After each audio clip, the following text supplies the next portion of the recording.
ఓం హ్రీంకారాసనగర్భితా నలసికాం సౌః క్లీం కళాం బిభ్రతీం సౌవర్ణాంబరధారిణీం వరసుదా ధౌతాం త్రినేత్రోజ్వలాం వందే పుస్తకపాశమంకుశధరాం స్రగ్భూషితాముజ్వలాం త్వాం గౌరీం త్రిపురాం పరాత్రకళాం శ్రీచక్రసంచారిణీం.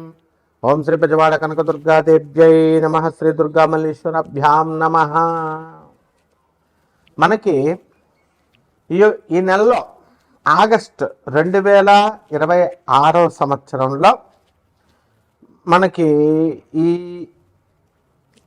2వ తేదీ దాటిన తర్వాత శుక్రుడు మరి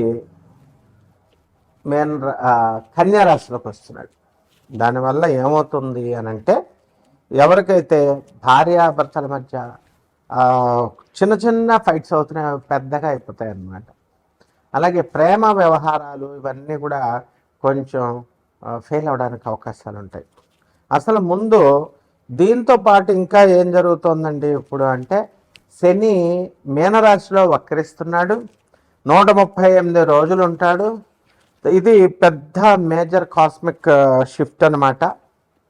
అలాగే నక్షత్రాల మూమెంట్ను కనుక మనం చూసుకున్నట్లయితే, ఈ యొక్క శని ఏం చేస్తాడంటే, బుధుడి యొక్క నక్షత్రం రేవతి నక్షత్రంలో ఉండి, ఆ తర్వాత మళ్ళీ తన సొంత స్టార్ అయినటువంటి సొంత నక్షత్రమైనటువంటి ఉత్తరాభాద్రానికి బ్యాక్వర్డ్గా ఆయన అక్టోబర్ 10వ తేదీన వెనక్కి వచ్చేస్తాడనమాట.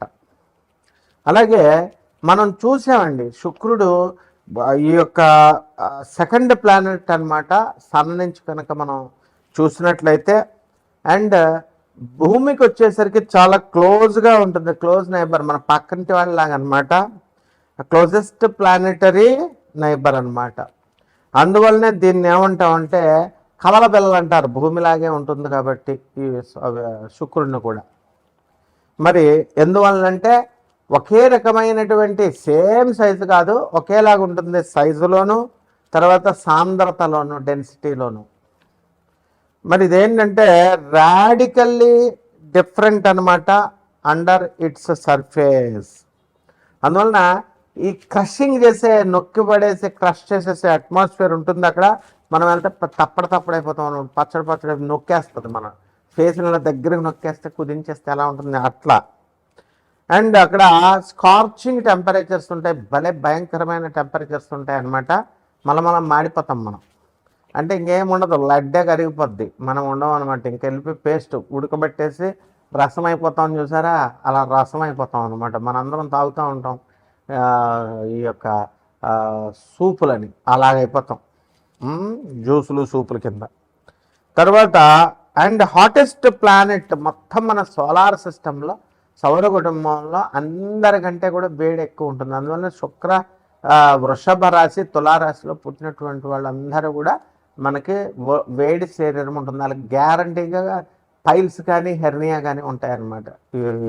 ఈ యొక్క లగ్నాల్లో కానీ, నక్షత్రాల్లో కానీ, రాశుల్లో కానీ పుట్టిన వాళ్ళకి. అదేవిధంగా ఈ యొక్క కాంప్రహెన్సివ్ బ్రేక్ డౌన్ ఉంటుందన్నమాట వీనస్.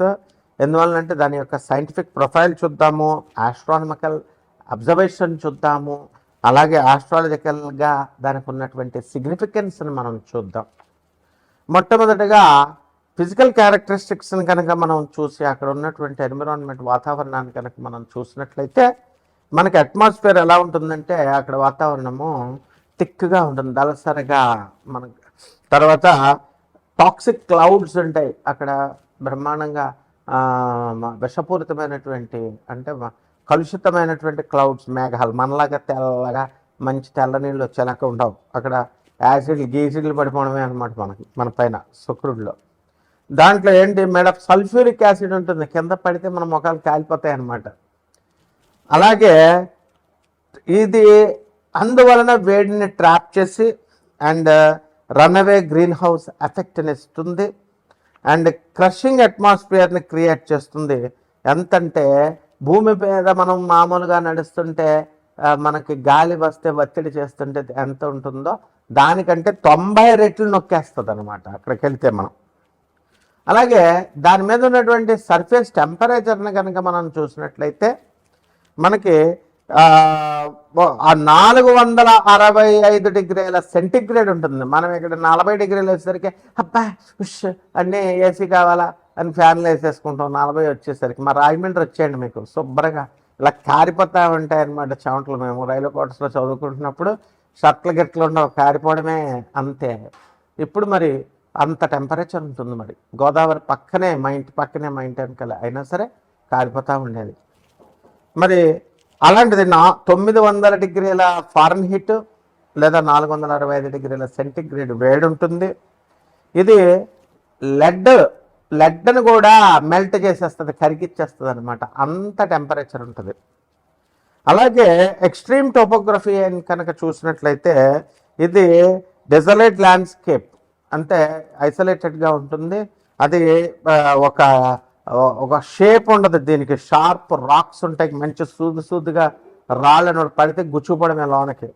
అలాగే వ్యాస్ట్ ప్లెయిన్స్ ఉంటాయి, మనకులాగే భూముల్లాగా పెద్ద పెద్ద పంట లోయలు ఉంటాయి చక్కగా. And thousands of active volcanoes ఉంటాయి, ఎప్పటికప్పుడు పేలుతూ ఉంటాయి. మొన్న వైజాగ్లో పేలింది సముద్రంలో, చూసారు వాల్కనోస్, అగ్ని పర్వతాలు పేలుతూ ఉంటాయి, పక్కన మనం చూడవచ్చు చక్క. మరి అక్కడికే మనం 2028లో మన ఇస్రో శుక్రయానికి వెళ్తున్నాం. అప్పుడు మన అందరం కూడా వెళ్ళొచ్చు. అప్పుడు అమెరికా, లండన్ ఎలా వెళ్తున్నామో ఆ విధంగా త్వరలో 2028 నుంచి వాళ్ళు వెళ్ళొచ్చిన తర్వాత మన శుక్రయాన్ ప్రయాణం. ఇంకంతా ఢిల్లీ, బాంబే, అమెరికా, ఈ లండన్ ఈ ప్రయాణాలు ఉండవు. వంగా బాబా గారు చెప్పినట్టుగా బల్గేరియన్ జ్యోతిష్కరాలు, అలాగే పోతులూరు వీరబ్రహ్మేంద్ర స్వాముల వారు చెప్పినట్టు, నోస్ట్రాడమస్ ఫ్రాన్స్కి చెందినటువంటి జ్యోతిష్కులు చెప్పినట్టు ఆ యొక్క గ్రహాలకు మనం వెళ్ళిపోతూ ఉంటాం. చంద్రుడి మీదకి వెళ్ళిపోవడమే అమెరికా వెళ్తున్నట్టు. అలాగే కుజుడి మీదకి మంగళయా అని వెళ్ళొచ్చేసాం, ఇప్పుడు శుక్రయా అని వెళ్ళిపోతున్నాం. అంతే, ఇక ప్రయాణాలు. తర్వాత దీని ఆర్బిటాల్ మెకానిక్స్ని, రొటేషన్ని కనుక మనం చూసుకున్నట్లయితే వీనస్ ఏం చేస్తుందంటే దాని యాక్సిస్ మీద అది తిరుగుతూ బ్యాక్వర్డ్లో తిరుగుతుంది. అంటే మోస్ట్ అదర్ ప్లానెట్ లా కాకుండా ఇది బ్యాక్వర్డ్. Venus spins backward on its axis, వెనక్కి తిరుగుతుంది ఇది. అది విచిత్రమైనది compare to most other planets. అంటే ఈ sun rises in the west వాళ్ళకి, శుక్రుడి మీద ఉన్న వాళ్ళకి వెస్ట్లో, సూర్యుడు వెస్ట్లో పుడతాడు. అలాగే sun sets in the east అనమాట వాళ్ళకి, శుక్రుడికి. అలాగే స్లోయెస్ట్ స్పిన్ ఎంత ఉంటుందంటే 243 భూమి మీద ఉన్నటువంటి రోజుల్లో 243 కనుక పట్టినట్లయితే అది స్లోయెస్ట్ అనమాట. ఒక సంవత్సరం ఒకసారి దాని చుట్టూ తిరిగినట్టు. Making a single Venusian day, Venus day, Venusian day అంటాం. Longer than its entire orbital year of 235 Earth days. 225 days జనరల్గా, దానికంటే కూడా లాంగర్గా 243 డేస్ పడుద్ది రొటేట్ ఒక్కసారి సూర్యుని చుట్టూ తిరగడానికి. అలాగే ఆస్ట్రానమికల్ అబ్జర్వేషన్ కనుక చూస్తే చాలా బ్రైటెస్ట్గా ఉంటుంది. ఇది బ్రైటెస్ట్ ఆబ్జెక్ట్, దగదగా మెరుస్తూ ఉంటుంది అనమాట. సో మూన్ కనుక తీసేస్తే బ్రహ్మాండంగా కనబడుతుంది కదా భూమి, మన చంద్రుడు సూర్యులాగా మంచి కాంతివంతంగా. దాన్ని తీసేస్తే మళ్ళీ ఆ తర్వాత నవగ్రహాల్లో, ఎవర్ర గ్రహాల్లో ఉన్నది అని అంటే వీనస్సే బ్రైటెస్ట్ న్యాచురల్ ఆబ్జెక్ట్ అనమాట ఎర్త్స్ నైట్ స్కైలో కనుక మనం చూసినట్లయితే. బికాస్ దాని డెన్స్ క్లౌడ్ని బట్టి అలా ఉంటుంది. అలాగే కవర్ రిఫ్లెక్ట్ 70% ఆఫ్ ద సన్లైట్ని తీసేసుకొని మనకు రిఫ్లెక్ట్ చేస్తుంది అది. అలాగే మార్నింగ్ అండ్ ఈవినింగ్ స్టార్గా దాన్ని చెప్పుకుంటాం. దాని ఆర్బిట్ అంతా కూడా భూమి లోపల ఉంటుంది, ఇంటీరియర్ టు ఎర్త్ కాబట్టి అది it is visible shortly after sunset. వెస్ట్లోకి వెళ్ళి సన్సెట్ తర్వాత చూసుకోవచ్చు. అలాగే షార్ట్లీ బిఫోర్ సన్ రైజ్ ఈస్ట్లో మనం చూసుకోవచ్చు. అలాగే వేదిక్ ఆస్ట్రాలజికల్ సిగ్నిఫికెన్స్ కనుక వేద శాస్త్రాల్లో ఉన్నటువంటి దాన్ని బట్టి మనం చెప్పుకోవాలనుకుంటే మనకి కోర్ సిగ్నిఫికెన్స్ ఏముంటుందంటే వీనస్ ప్రేమని, లవ్ని, బ్యూటీని, వెల్త్ని, సంపదని, లగ్జరీని, రిలేషన్షిప్స్ని, క్రియేటివిటీని, సృజనాత్మకత శక్తిని, మ్యారేజ్ని, వీటిలన్నిటికి కారకత్వం శుక్రుడిది అనమాట. మరి రాశి రోలర్షిప్ దగ్గరికి వచ్చేసరికి అది వృషభ రాశికి, తులారాశికి స్వక్షేత్రాలవి. అలాగే మీనరాశిలో మంచి ఎనర్జీ అంతా కూడా స్ట్రాంగ్గా మ్యాక్సిమం స్ట్రెంగ్త్ ఉంటుంది. అండ్ వీకెస్ట్ స్ట్రెంగ్త్ కన్యా రాశిలో ఉంటుంది. ఇప్పుడు అది ఉంది. ఇంతకీ ఏమిట్రా కదా అంటే, ఈ కన్యా రాశి 2 ఆగస్ట్ నుంచి మనకి 2026 సంవత్సరం నుంచి శుక్రుడు వీక్ అయిపోయాడు. కాబట్టి దీనికి కరెంట్ స్టేటస్ ఏంటంటే, మనకి బ్రైట్ మార్నింగ్ స్టార్గా ఈస్టర్న్ స్కైలో మనం చూడొచ్చు. అండ్ ఆగస్టు 12న 2026 సంవత్సరంలో 6 ప్లానెట్ అలైన్మెంట్ ఒకటి మనకి కనబడబోతుంది. ఆ 6 ప్లానెట్స్ అదేమిటంటే బుధుడు, కుజుడు, గురుడు, శని, యురానస్ అండ్ నెప్ట్యూన్.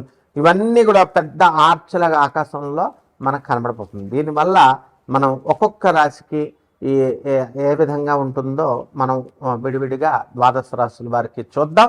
ఎవరైతే ఈ యొక్క ఇదంతా కూడా మనము కోట్ల మంది కామన్ ప్లాట్ఫామ్గా గోచార రీత్యా మనం చెప్తున్నాం. వ్యక్తిగత జాతకాలు కావాలనుకునేటటువంటి వాళ్ళు మరి వాట్సాప్లో నాకు డీటెయిల్స్ అన్నీ కూడా పెట్టండి. వాట్సాప్లో చేయండి, ఫోన్లు చేస్తే మేము అర్థం అనమాట. ఎందుకంటే అక్కడ బయట ఉంటాం. మీకు ఏం కావాలో సమస్య వాయిస్ మెసేజ్ని కానీ లేదా వాట్సాప్లో పెట్టండి. ఒక్కొక్క రాశి వారికి ఎలా ఉంటుందో చూద్దాం. మీనరాశి వారికి అందరికీ కూడా ఏలినాటి శని జరుగుతోంది. అయితే మోస్ట్లీ బెనిఫిటెడ్ రాశి ఈ శని వక్రించడం వల్ల ఏదైనా ఉందంటే ఈ యొక్క మీనరాశి వాళ్ళు అనమాట. అందువల్ల మనకి గురు, రవి, బుధ గ్రహాలు చక్కగా కర్కాటక రాశిలోకి వచ్చినాయి. మీకు చక్కటి శుభవార్తలు మీరు వింటారు.